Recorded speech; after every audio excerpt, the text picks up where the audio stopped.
Students अपन केंद्रीकरण और विकेंद्रीकरण के सिद्धांत को अपन पढ़ रहे थे। देखो केंद्रीकरण और विकेंद्रीकरण का सिद्धांत क्या होता है अभी।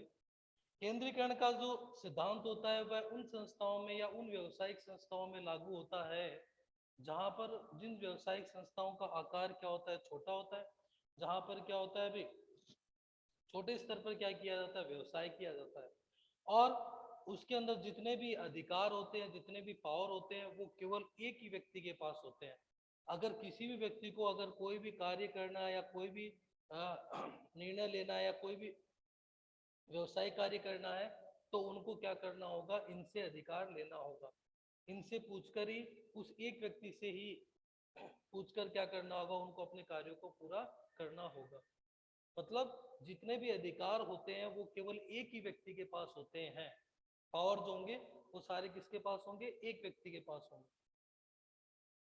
इनको क्या किया जाता है अभी, छोटे व्यवसायिक संस्थाओं में अपनाया जाता है। ठीक है, जहां पर जो व्यवसायिक कार्य होते हैं वो कम स्तर पे होते हैं। ठीक है, तो वहां पर क्या किया जाता है, केंद्रीकरण के सिद्धांत का प्रयोग किया जाता है। विकेंद्रीकरण का सिद्धांत देखो, इसमें केंद्रीकरण में आपने देखा होगा कि एरो सारी की सारी जो पावर है, वो एरो जो है वो इस एक व्यक्ति के पास बनी हुई है। ठीक है, विकेंद्रीकरण के सिद्धांत में क्या किया जाता है, अधिकारों को बांट दिया जाता है।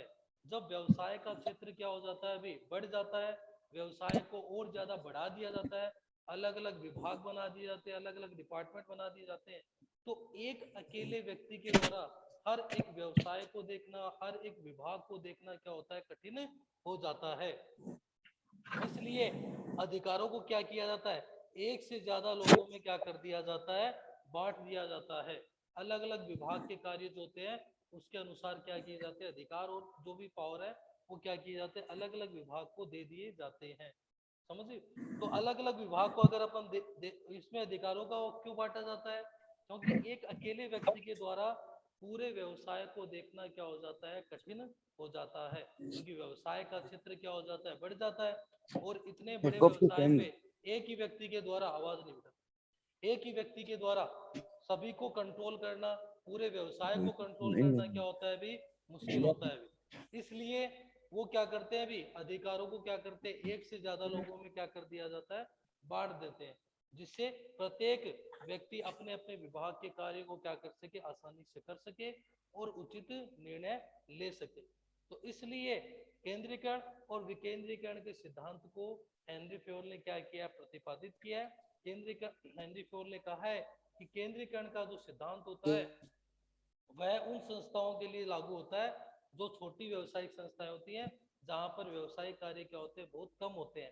ठीक है, वहां पर क्या होता है भी, जितने भी अधिकार होते हैं, पावर होते हैं, वो एक ही व्यक्ति के पास होते हैं। कोई भी कार्य करना होता है तो उससे पहले उस एक व्यक्ति से क्या करना होता है, परमिशन लेनी होती है। और वही क्या करता है, जितने भी महत्वपूर्ण निर्णय होते हैं वो एक अकेला व्यक्ति लेता है।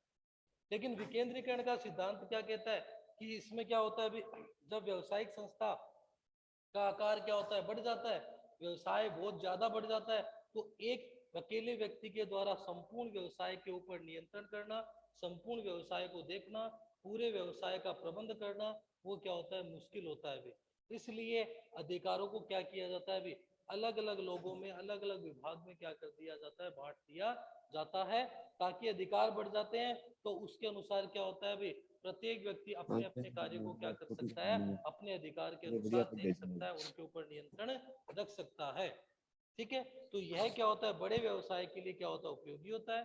क्यों, क्योंकि इसमें अधिकारों को इसलिए बांटा जाता है कि व्यवसाय बड़ा है, व्यवसाय बड़ा है तो उसके ऊपर नियंत्रण करना क्या है, मुश्किल है। इसलिए अलग अलग लोगों में बांटेंगे तो व्यवसाय पर नियंत्रण करना क्या होगा, आसान होगा।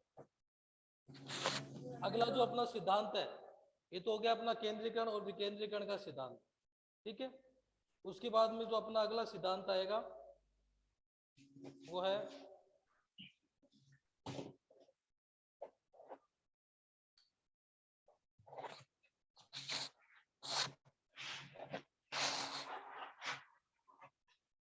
कर्मचारी। अगला जो सिद्धांत जो अपना है वो है सोपान श्रृंखला का सिद्धांत। सोपान श्रृंखला का सिद्धांत, देखो आप,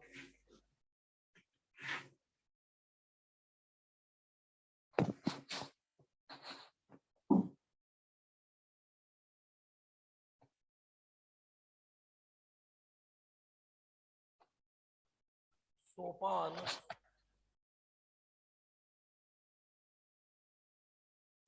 श्रृंखला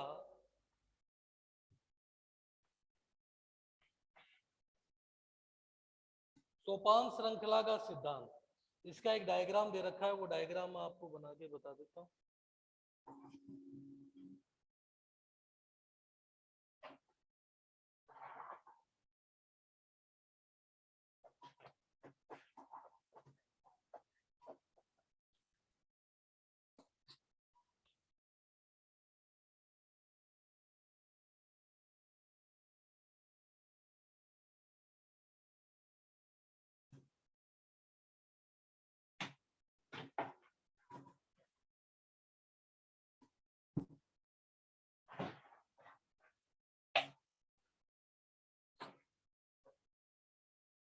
योग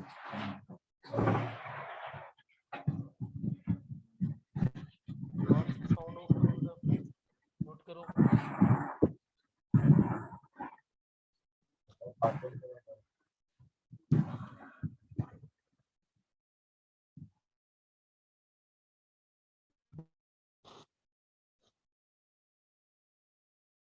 है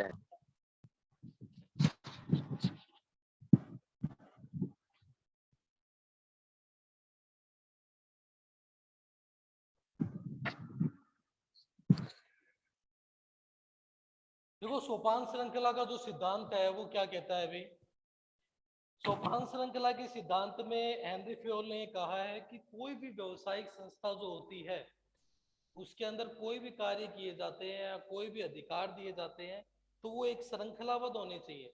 ठीक है, कोई भी ऑर्डर दिया जाता है या कोई भी अधिकार जो दिए जाते हैं या कोई भी कार्य किया जाता है तो वो क्या होना चाहिए, स्टेप बाय स्टेप होना चाहिए, मतलब एक श्रृंखला के रूप में होने चाहिए। जैसे अगर ए को अगर कोई भी अधिकार, जैसे ए को अगर कोई भी आदेश देना है, किसको, ई को आदेश देना है, तो ए क्या करेगा, पहले बी को देगा, बी किसको पहुंचाएगा, सी को, सी किसको पहुंचाएगा, डी को, और डी किस तक पहुंचाएगा, वो आदेश ई तक पहुंचाएगा। ऐसे ही अगर ई को कोई रिक्वेस्ट करनी है, ठीक है, तो वो क्या करेगा, पहले डी से भेजेगा, डी किसको पहुंचाएगा सी को, सी बी को, और बी ए को।